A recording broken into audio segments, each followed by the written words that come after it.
polisi mkoa wa Katavi linatoa taarifa ya kuripotiwa kwa tukio la kufukuliwa kaburi la mtoto aitwa Zakaria Anthony mwenye umri wa miaka 16 aliyefariki mwaka 2012 kutokana na ajali ya kugongwa na pikipiki na kuzikwa huko maeneo ya makaburi ya Nsemlwa yaliyopo kata ya Nsemlwa, wilaya ya Mpanda, mkoa wa Katavi. Tukio hilo liligunduliwa mnamo tarehe 8 Agosti 2026 majira saa 12:30 asubuhi baada ya mama marehemu aitwaye Adela Zakaria mwenye umri wa miaka 50 mkazi wa Nsemlwa alipotembelea kulifanyia usafi, ndipo alibaini kuwa kaburi la mtoto wake lilikuwa limefukuliwa baada ya kuona mabaki ya mwili pamoja na vipande vya mbao vya jeneza vilivyooza. Jeshi la polisi mkoa wa Katavi linaendelea na uchunguzi wa tukio hilo ili kubaini sababu zilizosababisha kaburi hilo kufukuliwa, na ndugu wa marehemu waliruhusiwa kuendelea na taratibu za mazishi upya vya mabaki ya mwili wa marehemu kwa heshima na taratibu za maziko zinazostahili. Jeshi la polisi mkoa wa Katavi linatoa wito kwa wananchi wote, kwa yeyote mwenye taarifa zaidi kutokana na tukio hilo aweze kutoa ushirikiano ili hatua za kisheria ziweze kuchukuliwa. Naitwa Adela Zakaria. Mtoto wangu alifariki mwaka 2012 na mpaka sasa nikihesabu naona kama ni miaka 14 imepita. Sasa nashangaa ni kitu gani ambacho kimesababisha tena kuja kufukua kaburi la mwanangu, na mbaya zaidi na kubeba hadi mifupa ya mwanangu. Kwa mpaka sasa najiuliza ni kwa nini. Naomba serikali inisaidie kwa kitendo kama hiki. Kwa majina naitwa Filipo Zakaria Baruhia. Kombani ya familia ilipanga kujengelea makaburi, likiwemo na hili kwamba tuje tumalizie tuweke na marumaru. Mkusanyiko wa familia walipoanza kuja, cha kwanza wasema kwamba twende tukasafishe kwanza, hata kama tunaenda kumwaga mchanga na kuanza shughuli pawe pasafi. Walipofika wakakuta tofauti, kaburi limefukuliwa. Ndio kwanza uchunguzi kwamba limefukuliwa mpaka wapi namna gani, na kuita uongozi kuja kufanya uchunguzi kwamba ikoje, lakini ikaonekana kwamba wamebeba mpaka mifupa ya marehemu.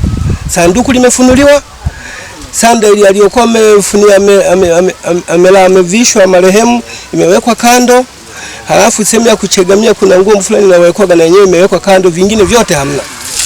Kwa hiyo na maana tukio hili ni la mtu makusudi, halafu sio la muda mrefu, na liko ndani ya siku tulizokuwa tunapanga kuja kujengelea, na mtu kaja kutengeneza hivi sio zaidi ya siku 3-4 zilizopita.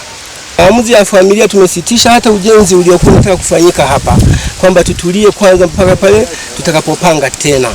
Na yasa jamii, vitendo vya jinsi hii vinaumiza, maana tayari tumerudishwa mwanzo kabisa wa kifo cha marehemu.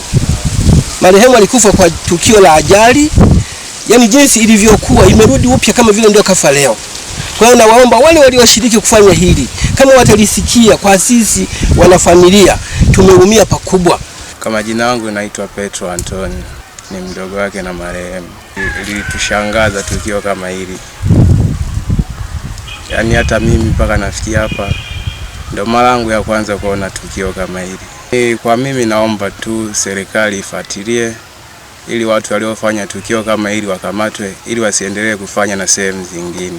Na baada ya kugundua kweli walitoa taarifa wahusika, ndugu ambao ndio waliokwenda kugundua hili tatizo, wakaja kunipa taarifa. Baada ya kunipa taarifa nikuja nikashuhudia. Kweli kaburi lilikuwa limechimbwa kuanzia hapa huku, lilichimbwa hapa mpaka likaenda likakutwa sanduku ile la mwili wa marehemu likavunjwa, na baada ya kuvunjwa basi sanduku ile lilikuwa limesambazwa mle ndani.